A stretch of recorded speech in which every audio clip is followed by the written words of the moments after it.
How did you end up like finding the right sort of balance in terms of cleaning standards and then bringing in the customer service element as well? So at the right, well, basically, I created like a system, Sure. which I kind of like got my customers, or like email send out and everything, to the point where my customers were responding very positively to me. So you do a lot of business and nobody, like, your customers never email you back like, oh my God, that's really good. We don't expect that.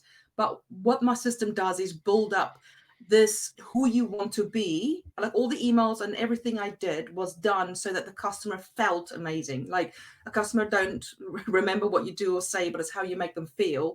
Yeah. So in that basis, it's exactly the same with the cleaning. It's how you make them feel. Like every once a month, like all of my cleaners across the company, you had to do one certain thing that wasn't on the checklist or expected, just to make that customer feel they're still getting that value and they Oh valued wow. and that you appreciate them. So it's little things, literally like 1 month, D-line scale, all kettles.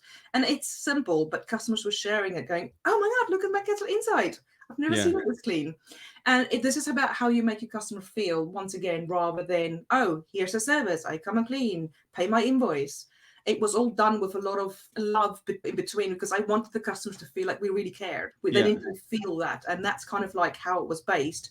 But also, it's not about how amazingly good the standards are, apart from deep cleaning. Sure. I felt that it was really hard to to teach your staff to do a deep clean, a thorough deep clean, because we did the student cleans, and Yeah. then can you now clean a little bit less in this domestic property? Yeah. So that was really hard, a very big learning curve for me, because I was like, can you clean less now? Can you clean less? So I separated this two. And the Okay. minute I did, office cleaning is not the same as end of tenancy, it's not the same as students, and it's not the Mm. same as domestic. Now, there are some staff that can do this amazingly well. I mean, I did. I knew the difference. But to teach this to people, like when you do a domestic, this is what you do. And when Yeah. you do office, this is what you do. And that's what my book basically did. I had a tenancy book and a domestic book and an office Okay. cleaning book. And they pointed and said, this is what you need to concentrate on. Yeah. And they took the book with them and it was laminated. So there's no excuses. Oh, I couldn't do this. This is the materials you use. This is where you clean, and use the point system basically to clean. And did you have a training session or sort of onboarding where Oh, you kind of watched and saw how they did? And oh if yeah. so, how long was that training? So the general training will take up to like 2 weeks, 3 weeks, depends. Okay. I mean, I always try to get it as little as possible, so like 2 weeks training.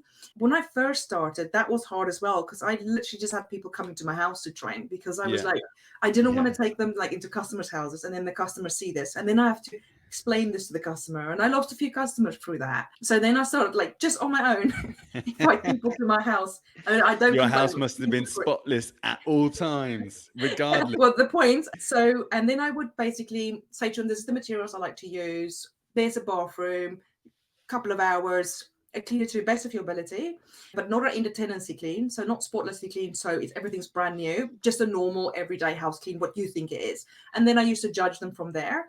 And then Okay. eventually, as my business grew, obviously that's how I did it. And then I had like basically, we were training obviously 10, 12, 20 staff at a time, where we Mm. then had videos already rigged up and we will take them Okay. through normal training. So we had a house that we trained them on.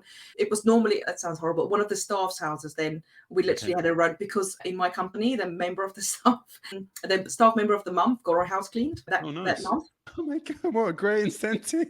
Awesome. So I had to, and then obviously we did that then. So I very much involved my staff, and it's like, how do we do this, guys? We've got this problem. What do you think? And Yeah. it's not necessarily about taking that ideas, but they had some amazing ideas. So we were building the company together, and I was really close to them, but also not so close to them. It's obviously that barrier that you need, which Yeah. I learned the hard way as well.